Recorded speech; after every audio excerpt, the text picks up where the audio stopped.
So there's a lot been happening over the last few months, and instead of reading a long report with lots of numbers and figures and statistics, we want you to see the work that's happening and experience a bit of it. So we're going to take you on a little guided tour around the world of UNI, and we hope you guys enjoy it.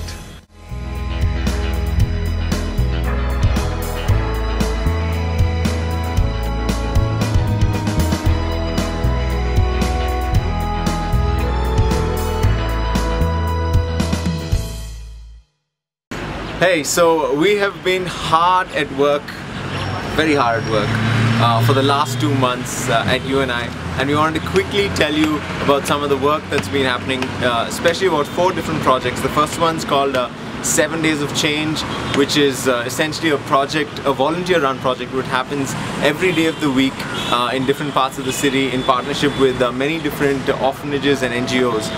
The second one we want to tell you about was about a lot of the project management that we're doing at the government home for mentally challenged boys, and also talk a bit about some of the events we ran, fundraisers we ran to support the work that was happening there. And finally, we wanted to tell you about Vote to Volunteer, which is an awareness program that we just launched in August that has seen incredible success in some of the biggest colleges in Bangalore. So let's start off with 7 Days of Change. So let me tell you a bit about what happens on Mondays at UNI. So every Monday evening at the UNI office, once all the synthesis staff go home, we have a bunch of volunteers who come and teach boys from Oasis a bit of computers. And actually this Monday they have their graduation for the second batch of students who've been through the computer class. So Tuesday is a special day because there's a locality close to here called Dodona Nagar, where Nash and a couple of his friends and a few of our volunteers go and teach spoken English to maids, tile layers, office boys. The other thing that happens on Tuesdays is a bunch of Christ College students go into the government remand home for women. So these are women who've been rescued from trafficking situations, from brothels, from begging rings, from so many different situations, even from abusive situations. These girls from Christ College are currently going there to teach them a dance which they're going to perform on Children's Day at a state-run event, and it's a lot of fun. So the Christ College girls are having a whole bunch of fun with them while building relationships with them. So on Wednesday we have a great bunch of girls who go to Karnalia, which is an orphanage in Kamnahalli. It's run by this extremely loving elderly couple, and there are about 20 kids there, extremely hyperactive, who are quite young and really need to learn spoken English. Wednesdays also what happens is Oasis has a girls center inside the Dodigunta community. So a couple of girls go there to teach those Oasis girls some spoken English. Thursday is when Kristen and a bunch of amazing women from her church actually go to Antonia's home for abused women. So Kristen and her friends go there and they teach a bit of some vocational skills, or sometimes even spoken English. So they have a great time there with the girl on Thursdays. So Friday, apart from being an extremely good song on YouTube, is also when one of our oldest projects runs.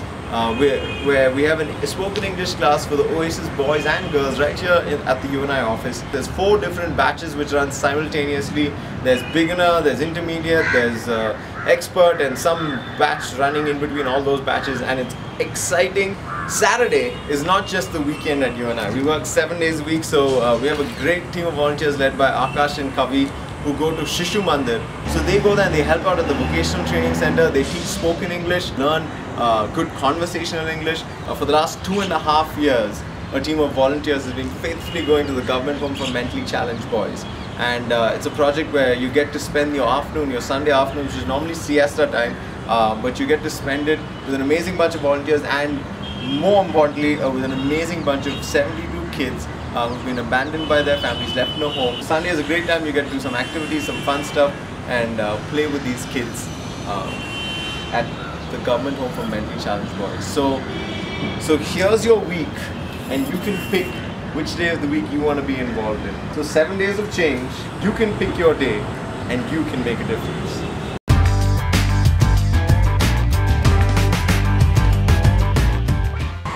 So the Government Home for Mentally Challenged Boys is one project where we do more than just send volunteers in. We've taken it up as a project where we actually manage a lot of the project, and we've taken it up on ourselves to better that home. I think we've seen three main issues in the home. We need better hygiene for the boys, need better medical care, and better infrastructure. So the last 2 months we've seen a lot of changes that have happened in the home. We've hired 4 nurses to work full-time in the home. So they work from 7 in the morning to 4 in the evening, 6 days a week, and they take care of bathing the boys. They take care of, we now have 4 new showers installed, so they can bathe all the boys in less than an hour, which is something that has probably never happened ever at the home.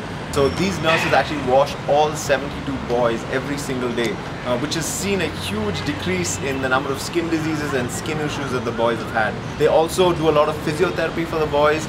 So they were trained for 7 weeks by Florence Kundring. The other thing that the nurses do is they also do some basic medical care. So they do wound care for the boys every day. That reduces the amount of sickness in the home. It's been incredible to see the amount of change that's happened inside the home because of these 4 nurses. We've also had a team from RV Dental College come and do an entire dental checkup for all the boys, and they're going to come on a regular basis and work with the boys. So whatever it is, they've got mobile kits and they've been doing an incredible job. Lastly, we've had some incredible infrastructural changes. We had a free, someone gave a water purifier for free, so we got that installed, so the boys now have clean drinking water. They had this huge open tank which was always a drinking hazard because the boys would come and drink from it, and that tank was filled with unclean water.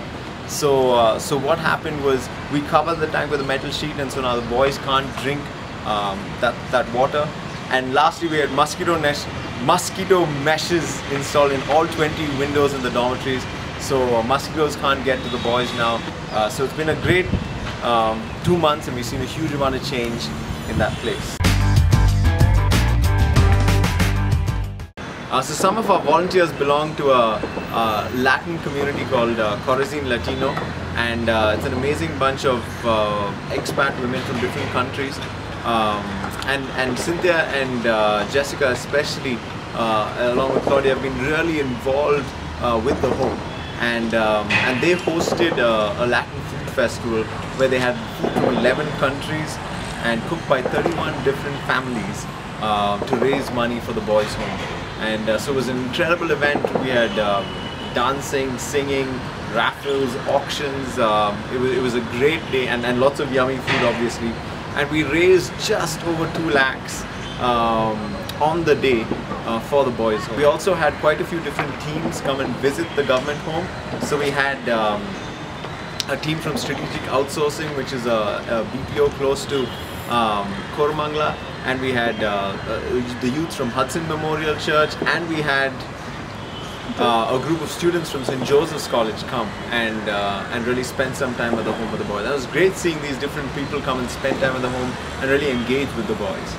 And lastly, we had a great time at Decathlon, which is a sporting store where Cynthia and Jessica sponsored a day for the boys where they could go to Decathlon, spend a few hours, play football, volleyball.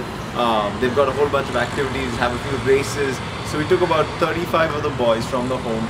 I mean, they enjoyed getting out of the home. It was only the second time this year that they could actually leave the home, and they really enjoyed themselves.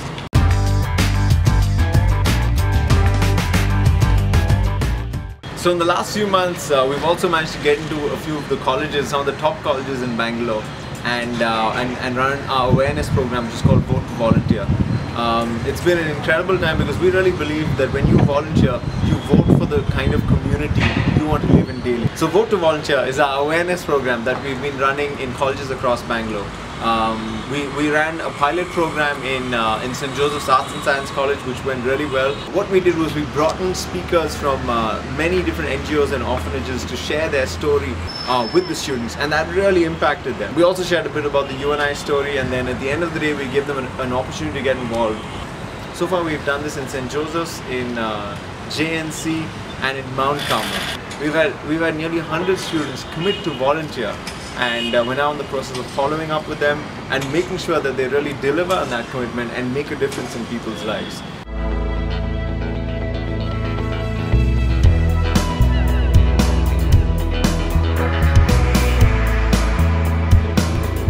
that's what's been happening in you and I's life. And we want to say thank you so much to you for being a part of this journey with us, and for helping us along the way and for really cheering us on.